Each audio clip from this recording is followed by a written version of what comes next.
ఈరోజు మనం నెల్లూరు చేపల పులుసు తీసుకుని దానిలోకి కిలో చేపలు తీసుకున్నానండి, కొరమేను చేపలు. దాంట్లో ముందుగానే పసుపు, ఉప్పు, కారం, కొంచెం ఆయిల్ వేసి మ్యారినేట్ చేసుకున్నానండి. తర్వాత చిన్న నిమ్మకాయ అంత సైజ్ అంతా చింతపండు తీసుకొని నానబెట్టుకోవాలండి. తర్వాత ఉల్లిపాయలు, పచ్చిమిరపకాయలు పేస్ట్ చేసుకున్నాను రోట్లో. అల్లం వెల్లుల్లిపాయలు పేస్ట్ చేసుకున్నానండి. చిన్న మామిడికాయ తీసుకొని దానిలో హాఫ్ తీసుకున్నానండి మామిడికాయ. అలాగే ధనియాలు, మెంతులు, జీలకర్ర లైట్గా వేయించుకొని పౌడర్ చేసుకున్నానండి. కొంచెం కొత్తిమీర అండి. ఇప్పుడు మనం పొయ్యి వెలిగించుకొని చేపలు వండుకొని బండి పెట్టుకొని అందులో ఆయిల్ వేసుకోవాలండి. కొంచెం ఆయిల్ అనేది ఎక్కువే పట్టిద్దండి ఇందులోకి, చేపల కూర కదా. ఒక 4-5 స్పూన్లు ఆయిల్ తీసుకోవాలండి.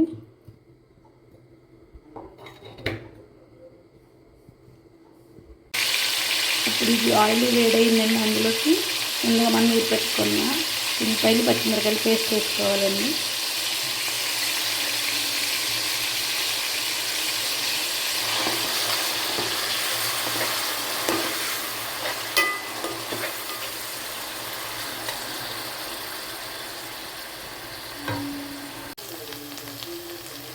ఆనియన్స్ ఫ్రై అయిపోయినాయండి. ఇప్పుడు ఇందులో మనం అల్లం వెల్లుల్లిపాయ పేస్ట్ యాడ్ చేసుకున్నామండి.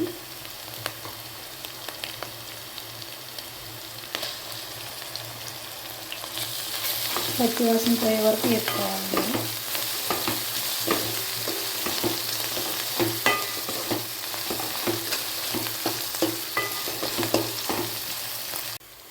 అల్లం వెల్లుల్లి పేస్ట్ వేగిపోయిందండి. ఇప్పుడు ఇందులో కొంచెం సాల్ట్,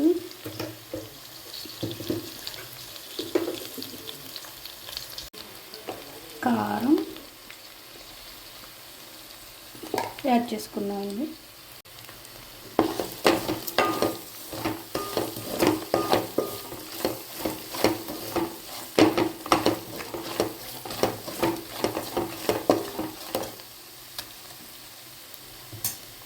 ఇందులో కొంచెం కొత్తిమీర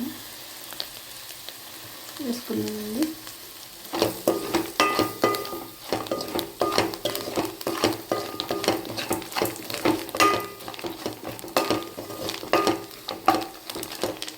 కారం వాసన పోయిందండి. ఇందులో మనం ముందుగా నానబెట్టుకున్న చింతపండు పులుసుని కూడా పోసేసుకున్నామండి.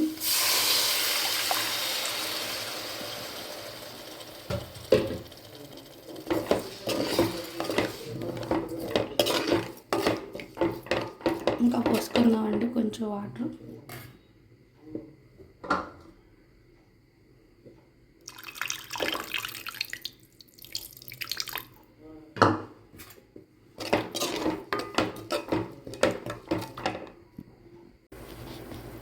ఇలా పులుసు మరుగుతున్నప్పుడు ఇందులో మనం చేపలు యాడ్ చేసుకోవాలండి.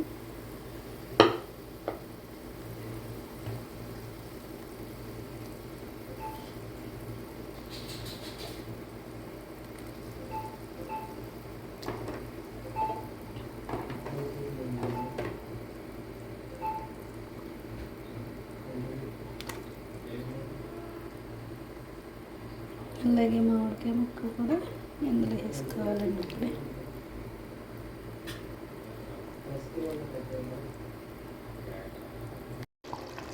చేపల పులుసు రెడీ అయిపోయిందండి. మీరు చెప్పడం మర్చిపోయిన వంకాయలు కూడా యాడ్ చేసుకోవాలి ఇందులోకి.